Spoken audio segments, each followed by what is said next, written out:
Un incessant balai de camions qui viennent récupérer du sable, des granulats ou encore du béton prêt à l'emploi pour livrer sur des chantiers à Mamoudzou et dans d'autres communes de Grande Terre. Dans cette carrière, située à Kangani, sont traités non seulement des matériaux élaborés, mais aussi des matériaux bruts destinés à la construction d'immeubles et de maisons. De ce site industriel sortent chaque année environ 320 000 tonnes de matériaux, des matériaux qui coûtent de plus en plus cher.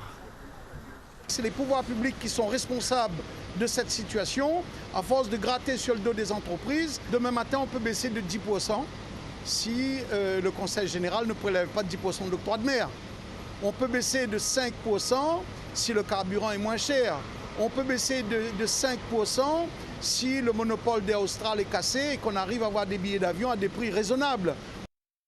Le groupe emploie 280 personnes, dont 92% sont originaires de Mayotte. Pour fixer les prix de ces produits, cette entreprise prend en compte plusieurs éléments. Ici, la formation des prix dépend également de ce que le patron du groupe appelle paramètres aggravants. Aujourd'hui, nous avons 22 personnes qui travaillent de la sécurité chez nous, qu'ils soient de jour comme de nuit. Nos sites sont surveillés 24 heures sur 24 parce que entre le vol de gasoil, des pneus, des démarreurs, des alternateurs, des batteries, des choses faciles à vendre, c'est le lot quotidien. Je dis bien quotidien et ça pèse très lourd dans nos comptes. Paramètre aggravant également, c'est les collectivités. Par habitude, très nombreux de ces collectivités ne payent pas. Ils ne payent pas. C'est comme ça. Ils n'ont pas d'argent et ils ne nous payent pas. Aujourd'hui, une boîte comme nous avons à peu près 4,5 millions d'impayés sur notre balance âgée de plus d'un an.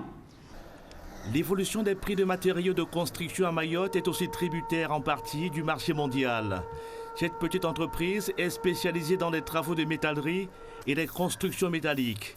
Elle travaille l'acier, une matière sur laquelle certaines puissances comme la Chine ou l'Inde font souvent de la spéculation.